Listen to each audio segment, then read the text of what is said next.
Hello, I'm V, and welcome to the Eating with V show. You're joining me in my kitchen with Chef Dr. Mitchell on this episode, where we're going to be making ultimate seed crackers and a not so basic hummus.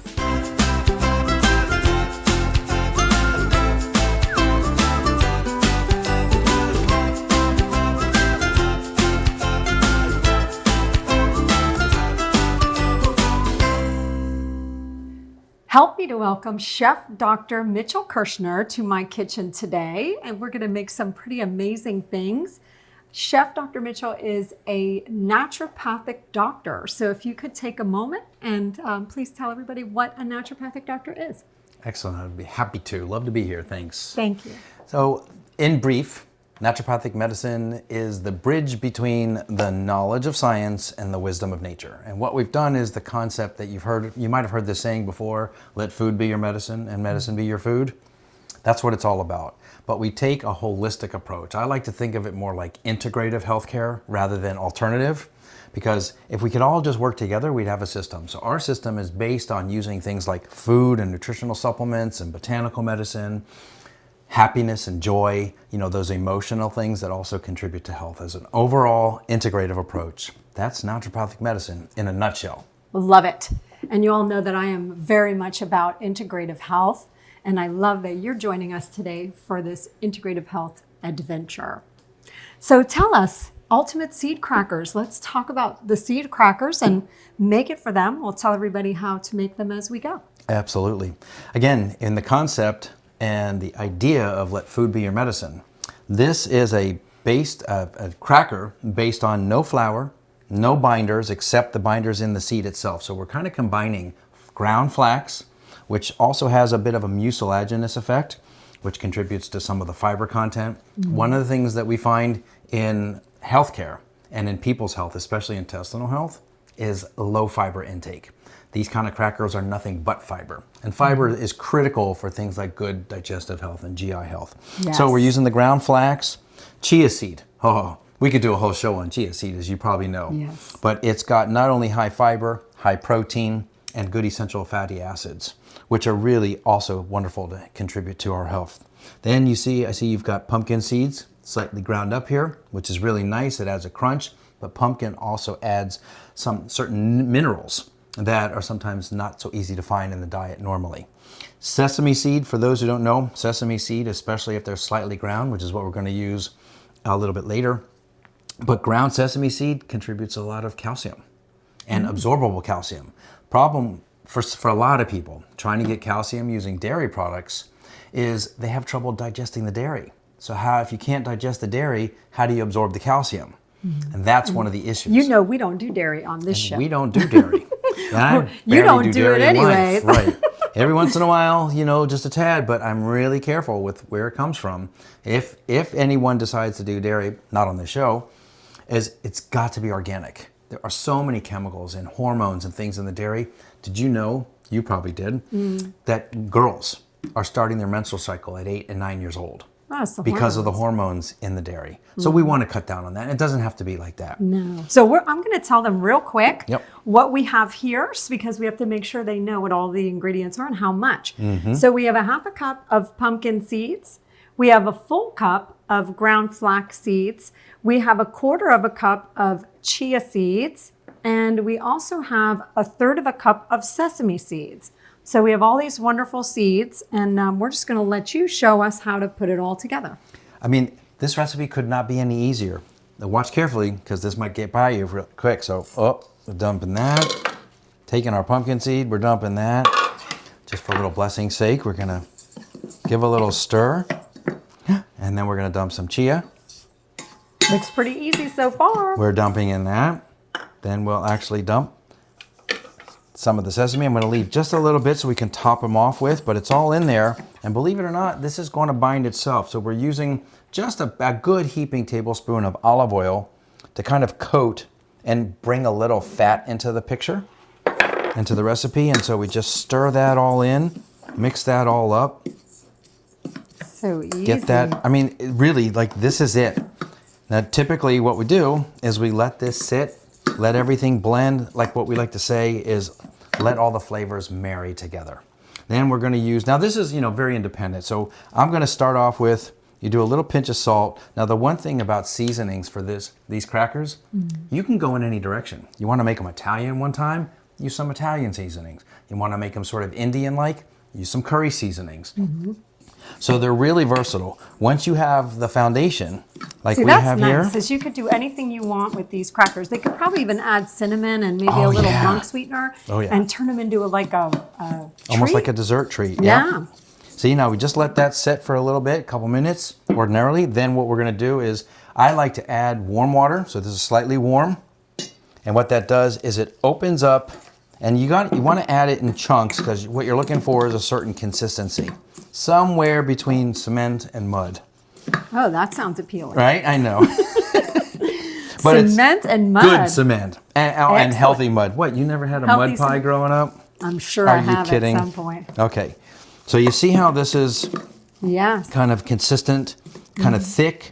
Now, if we let this sit for just a little bit, for a little while, what happens is that the moisture opens up the chia seed and starts to combine some of the essences of the flaxseed. And those two are what really hold this together.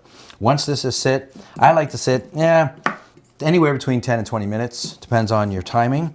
Once it's sat for a little bit, we're gonna put it on a cookie sheet and we're gonna roll it out. And I'm gonna show you a little trick on the rolling part. So we do that now? Yes, we're gonna have to actually do it now. Yeah, that's fine.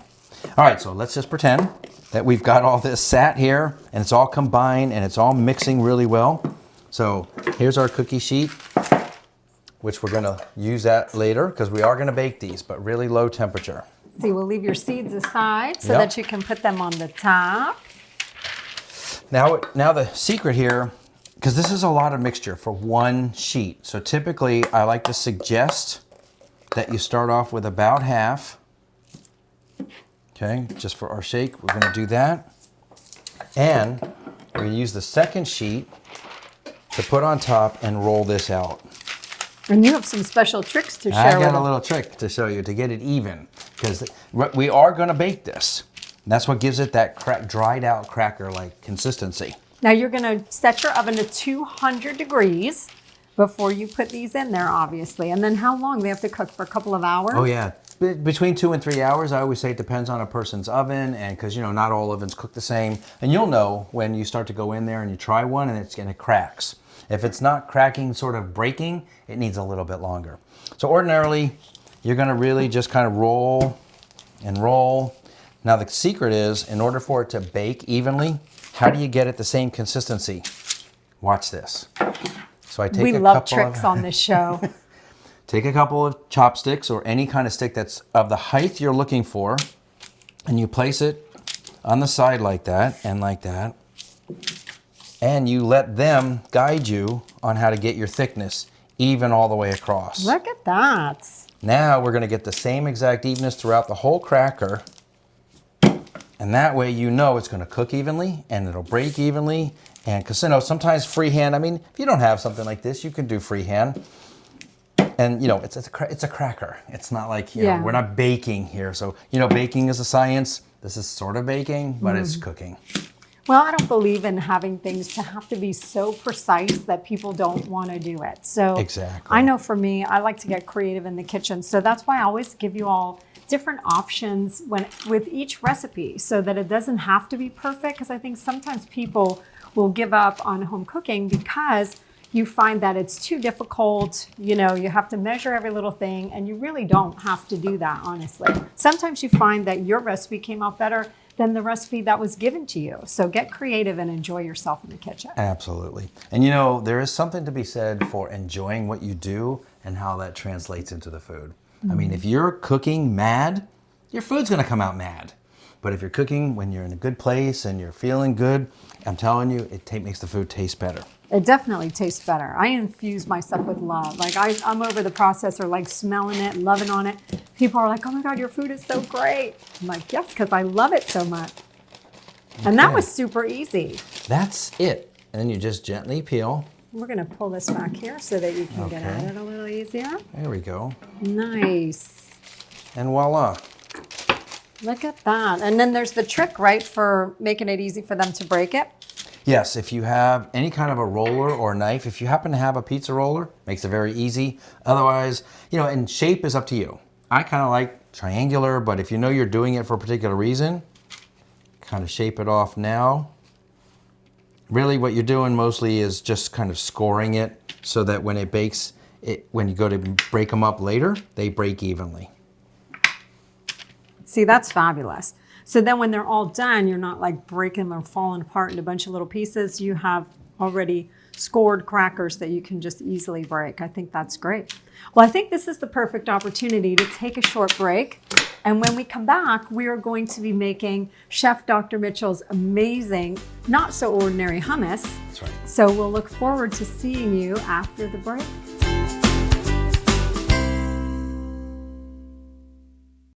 At Your Body Bliss, our passion is creating handcrafted bath and body products. Our products are formulated in small batches with ethically sourced raw ingredients. Our soaps are hand-poured the good old-fashioned way. Our lotions are thick and creamy with no junk fillers. We make authentic Castile soap, extraordinary beard oils, relaxing bath bombs, and so much more, all made by hand with love from our family to yours. Visit us at yourbodybliss.com. At Two Men and a Truck, we'll treat you and your belongings like we'd treat our own grandmas. Here we go! Hello there. Welcome. Whether we're moving you across town or even across the country.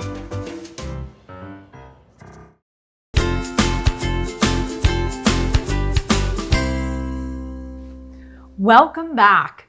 We're so excited. Well, now that the crackers are in the oven, Chef Dr. Mitchell and I are going to make his not so normal, not so ordinary hummus. So why don't you tell us what's in your hummus?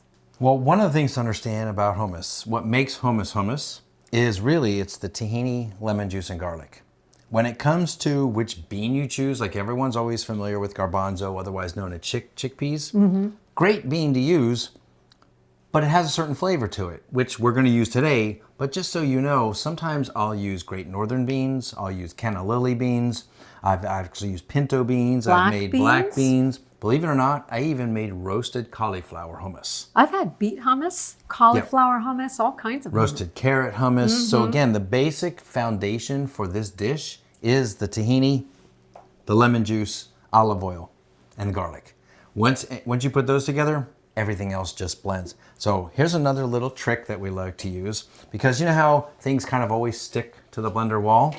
So if we take just a little dab of the oil, right, and we wipe the inside of the container before we start, what ends up happening is a lot of this stuff doesn't stick to the walls as much. Oh, he's our new best friend now. Look at this. Look at Even that. I didn't know that trick.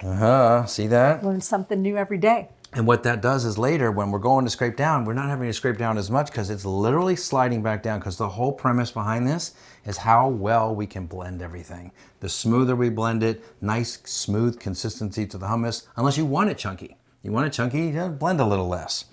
So there's no particular order here. Now, some people like to put their garlic in first. You got to know, if you put the garlic in first and blend that up in a whole clove, it's going to be strong. It's going to have a stronger garlicky flavor. I like to start with the garbanzo beans, otherwise known as chickpeas. Then a little bit of the oil, just to kind of get things going. I'll save some for later. And olive oil is so good for you. It's a good, healthy fat. You can cook with olive oil instead of butters and things. So olive oil is really good for you. And also know that not all olive oil is created equal. No. You know, some of the store-bought olive oil, it can be mixed. There's no regulation saying that it has to be pure. If you want good olive oil, you have to make sure it says 100% olive oil, preferably cold pressed or virgin olive oil. We're going to throw in our garlic. Always a virgin, extra virgin olive oil, actually. Always extra virgin, yes. Love extra virgin olive oil. And again, all of these flavors are really to your taste. One of the secrets I learned, I actually went to culinary school. I think you remember that. Yes. One of the secrets to learning about preparation and cooking is taste as you go, because your flavor profile may be different from somebody else's. Like I know V and I, we both kind of like things a little on the spicy side. But if I'm making it for other people, I don't include cayenne. Yeah. If I'm making it for people that I know, Oh, I'll do a little shaker of the cayenne, a little extra spicing in there. Sometimes I'll put cumin. So it depends, again, a little bit what direction you're going in. So we're going to put a little bit of lemon juice. And lemon will help to pH balance the body. So lemon is really, really good for the body. Yeah. And then we'll just do our salt. And you got to be careful with salt because the garbanzos can really pick up the saltiness and you don't want it too salty. Remember, you can always add more.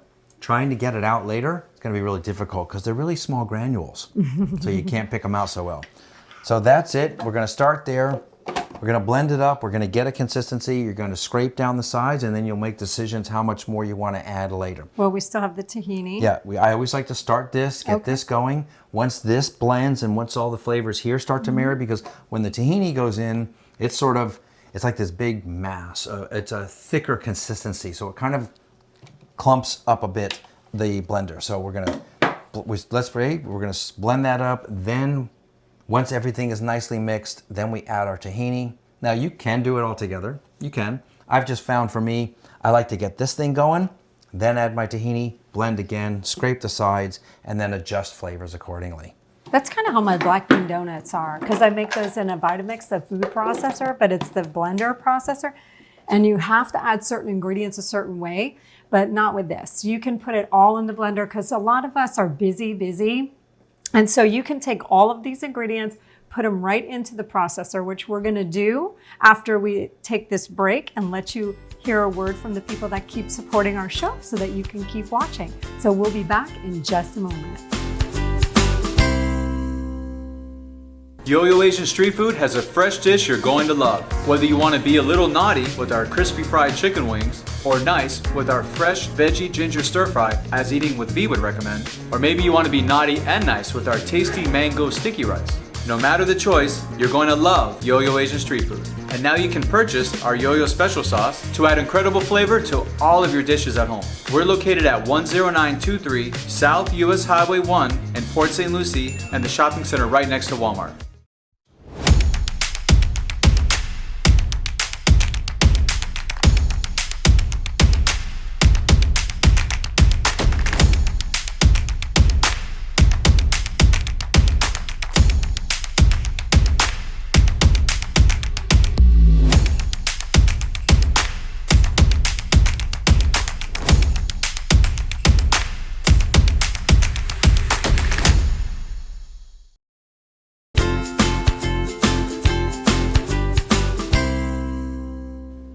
Welcome back. This is the really exciting part of the show. I mean, it's exciting to have my great guests on, but it's also exciting when we get to try all the foods that we made on the show. So I am so excited to try out Chef Dr. Mitchell's crackers, the ultimate seed cracker, and the not so basic hummus. You know, before go ahead and dig in. While you're digging in, one thing I want to let everyone know, let your listeners know is, you know, the idea and what is defined as a meal is the misconception. It doesn't have to be a carbohydrate, a protein, and a vegetable. Believe it or not, enough crackers and hummus, you can call this a meal. You can call it a snack, you can call it an appetizer, but with the nutritional value that we have here, with the protein from the garbanzo beans and the protein from some of the seeds, this literally is a meal. So you eat enough of it, I guarantee you'll be full. And lower on the glycemic index, better for your blood sugar, and it's filling, and you get all those nutritional values. It is filling. They're delicious. Yeah. And the crackers, you know, again, these can be used for all kinds of things. They can even be their own snack. And, you know, determining what you're going to use them for, you'll make the decision on how far you want to bake them, whether they're really crispy or like this where they just break gently and soft, but they're still crackers, which means they're dried out. You can store these, put them in an airtight container, and probably store them for a couple weeks if they last that long. They won't last that long. They won't last that long. So thank you so much for coming on the show. I have actually a very special treat for you. Oh. And I know that you've had some of my food in the past. I don't believe that you've had this special treat. So for you, I have Yum. apple pecan bread. And you know they're made from almond flour. Right. And this is a homemade sugar-free cranberry glaze. Oh, wow. And this is a faux cream cheese frosting. Okay, well, I'm already ready for the next episode when you can bite me back. So here we go. I'm going to have you try a little with the cranberry glaze, and you let me know, because Chef Dr. Mitchell has not had this yet. Oh, this is exciting. And you can use the cranberry glaze at Thanksgiving or in yogurt. I've used it in yogurt. By the look on his face. Okay, and we still have the cream cheese one left. So let's do that for you now. You know, people don't seem to understand, a lot of people, especially when they start to eat this way, how beneficial and how tasty this is. Once you know just a few things, I'm so glad you're doing this, because this really is bringing a whole new realm of understanding about food. And people say, oh, you eat healthy and it can't taste very good. Oh yeah, just try some of this. We know better. Oh yeah. We eat very well. So we hope you will too. Isn't that delicious? Oh. Okay, I'm back. So you can see a lot of my foods right now on my Facebook page, the Eating with V Facebook page. And I also have my website up and running, www.eatingwithv.com.